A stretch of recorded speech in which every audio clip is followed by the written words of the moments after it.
I the a-hole for favoring one niece over my other nieces and nephews? I-25 female have a niece, 6, from my older sister, 32. I heard through the family vine my sister was pregnant, so I reached out to her to congratulate her, but she didn't seem at all interested in her pregnancy. Then after she gave birth, she signed over my niece to the father's side of the family and moved on with her life, later getting engaged and having 3 kids with another guy. Almost a year after the birth, I found out from another relative that she gave her up because she didn't like the way she looked. For reference, she has very dark complexion, brown eyes, and type 4 hair. We are white. And told her father, you either take her before I leave the hospital or she goes into the system. When I confronted my sister about it, she said that she wasn't what she was looking for in a mixed baby, and that I should mind my business because she's not mine. I tried to ask her information about father's side, as I wanted to reach out to see if it was okay to be part of her life. No one would tell me anything. I have in the past reached out to her about my other nieces and nephews to be part of their lives, but she didn't seem too interested either. Then during the 2020 lockdown, I felt it was the perfect time to look for my niece. I found her aunt on social media. I messaged her explaining who I was and had asked if it was okay if I could be a part of my niece's life. She contacted her father and grandmother to set up a time to talk. And after some talking, they agreed I could, but only after some time of getting to know me, as they didn't want my niece getting attached, and I bounced later on, leaving her wondering where I went. After 2 weeks of getting to know the family, they introduced me to my niece, and we instantly bonded. We talk almost every day, and she calls me Titi. I'm on good terms with her whole side of the family. Her grandmother says she appreciates all the effort I put into being a part of her life and can see how much my niece adores me. This year my niece has started school, so I bought her a whole bunch of clothes and school supplies. Her aunt posted pictures and videos of the gift box on IG, so this is where we currently are.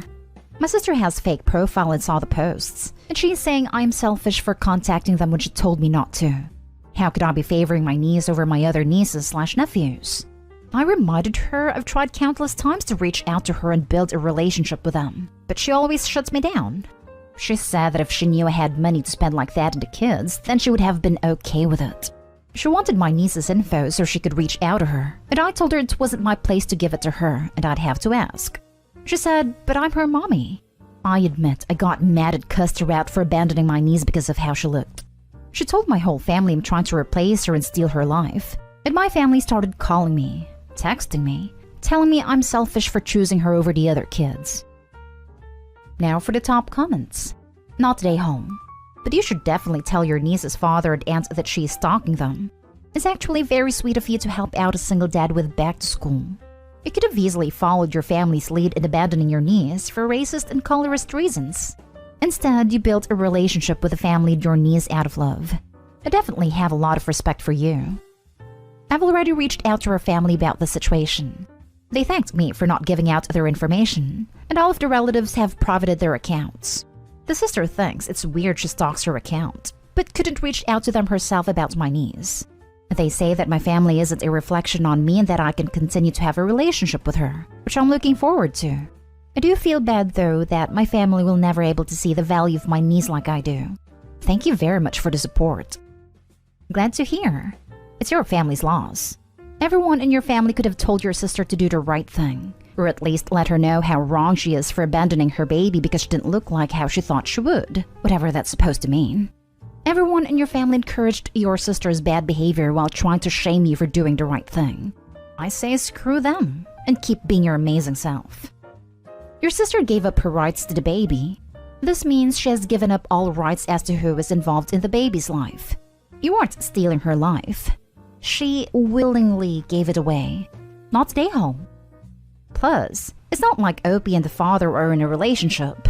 She took on the role of an aunt, not mother. Not today home. This is summed up in one sentence you wrote. She said if she knew I had money to spend like that on the kids, then she would have been okay with it. Unfortunately, your other nieces and nephews come with your sister attached, and you will always be viewed as a cash cow. Relationships are individual. You don't have to have the same relationship with all of your relations. Humans have preferences. Things for you to consider. 1. Your sister gave up any rights to that child. That little girl is a stranger to her. She has nothing to do with her, so your relationship with her is none of her business. She doesn't get a say or an opinion. 2. Why is your sister, who was so adamant about not having a relationship with her daughter, suddenly interested? What is suddenly in it for her? 3. You absolutely don't have the moral right to hand out your niece's contact information. Your sister lost the right to that information when she gave her up, legally, based on her looks, morally. 4. Your sister has blocked you from having a relationship with her nieces and nephews until there was some money in it. Next story is titled, Am I the a-hole for selling my husband's Xbox to buy back the antique tea set that he sold without consent? Me, female 33, and my husband, male 31, have been struggling with money lately. I work at a hair salon while he works at a gas station. Basically have minimum wages that barely pay rent and other expenses. We do not have any savings, nor do we have the ability to save money. It's been like this for years. Recently I found out that the antique tea set that my grandmother gifted me was gone. My husband admitted selling it for $300+ to be able to buy a gaming chair for his nephew who's a recovering cancer patient. I didn't take it well, and I told him this tea set was important to me and I wasn't willing to let it go that easily. Now if he was selling it to pay off debts or rent, then maybe, but a gaming chair? No, not okay. He asked me to allow him to explain and said that A, I don't use this tea set like ever, so it's just sitting in the cabinet. B, his nephew has gone through so much and wanted a gaming chair badly, and he promised to award him for defeating cancer. And C, he said he will be giving me money to buy a better, modern tea set. But I refused to accept that it was gone and let go of it.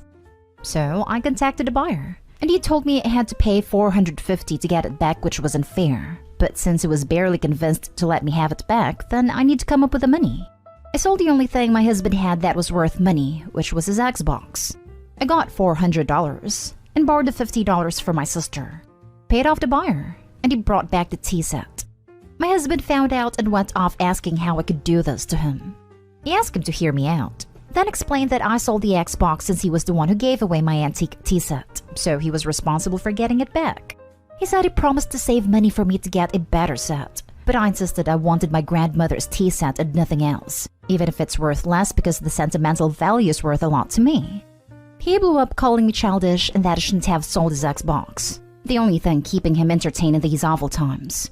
He started sulking ever since, and kept reminding me that he was the one with the short end of the stick, since I got my precious tea set back. The buyer earned $150, but he lost his Xbox forever.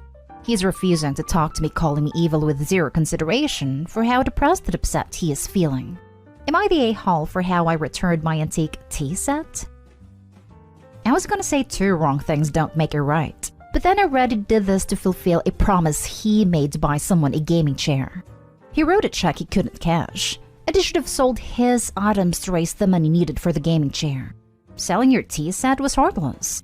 Saving up, which you state you can't do anyway, to buy you a modern one is pointless because the original set has sentimentality. I'm sure he is sulking, but he created this mess. It wouldn't be fair for you to be without an item of yours. Not day home, but he's not gonna stop pouting for a long time. Not day home. He stole a valuable item which you endeared in order to buy a mega expensive gift. It belonged to your deceased grandma, and it's irreplaceable and sentimental to you. It was yours and you reclaimed it.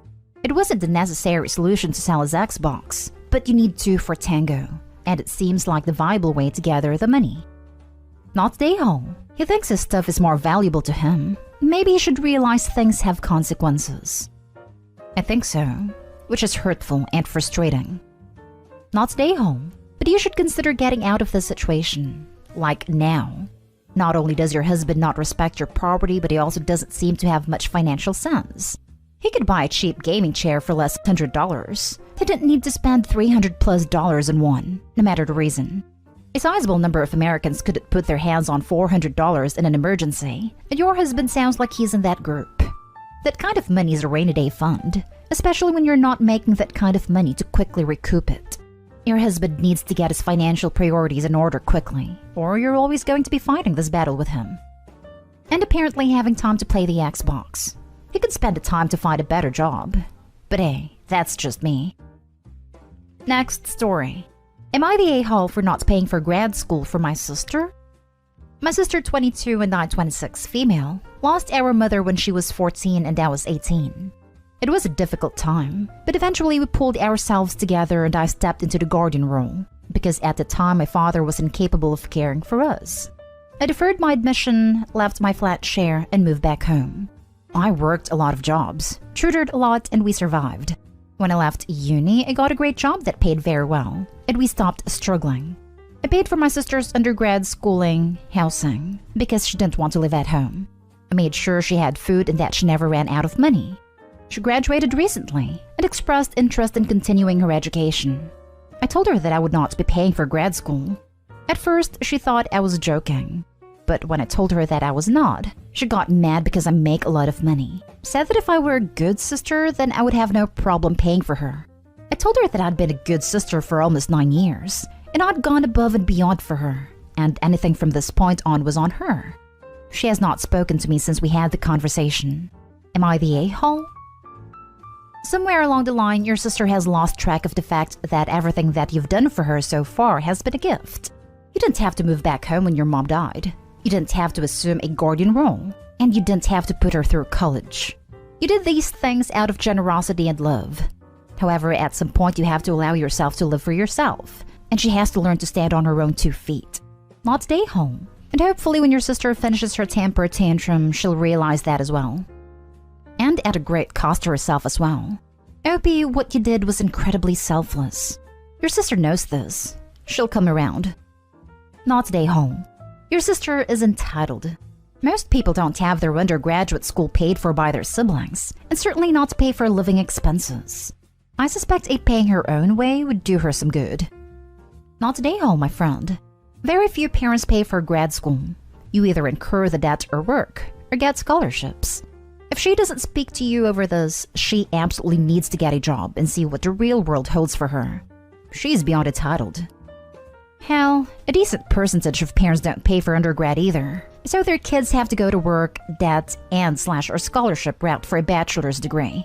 Plus, a bachelor is required for any non-trade, non-retail, non-food service job, so having one without any debt is a huge advantage among her peers. Not stay home. You absolutely stepped up.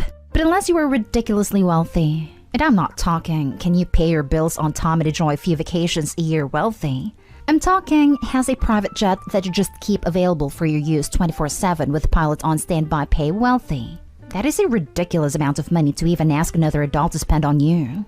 And if you are ridiculously wealthy, she's an adult now, and it's completely appropriate for you to just say no. I am not ridiculously wealthy. I just didn't want her to struggle any more than she had to, and she apparently thinks that means that any struggle is unacceptable. Now for the last story. Am I the a-hole if I want to go on a trip against my wife's wishes? So I, 27 male, have been married to V, 27 female, for 5 years, and we have a 3-year-old daughter. My wife goes with her girlfriends for a trip every year to exotic and beautiful places. This year, my guy friends have planned to go for a 2-week vacation to Europe. We usually don't go on trips, and I haven't gone on one ever since I started dating, except for 2 to 3 days of camping trips.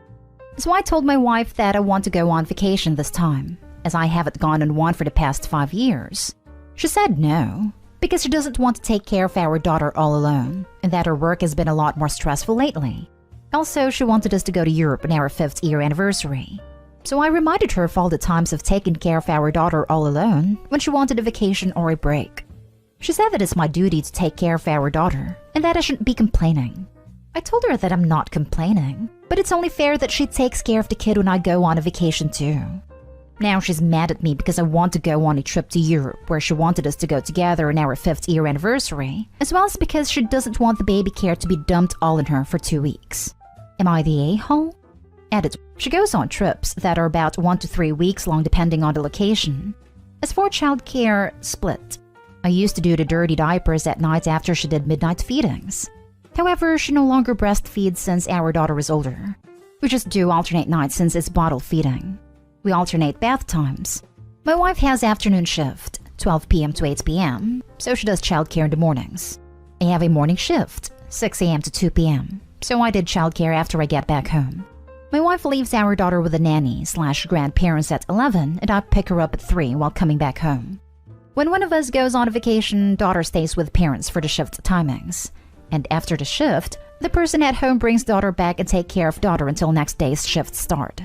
Anyway, we take family trips over the weekend or week-long trips. She left me with a baby 8 months after her birth and went to Japan. Not stay home because of the double standard. If she gets 1 to 3 weeks every year to have a girls' trip with her friends, you should absolutely be able to get 2 weeks to go on a vacation with friends once in a 5-year period. But there does need to be some sorting out of logistics.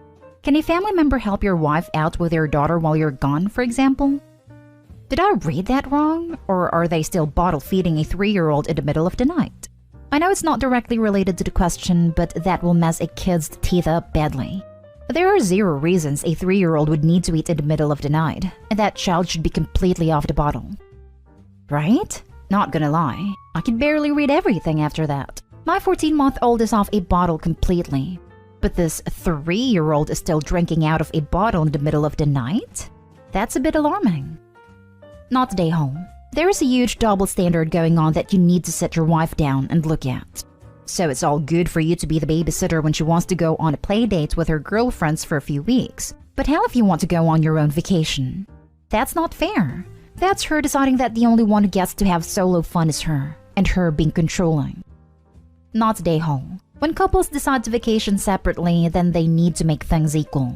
She gets 2 weeks, you get 2 weeks. This doesn't preclude taking family vacations or vacations together.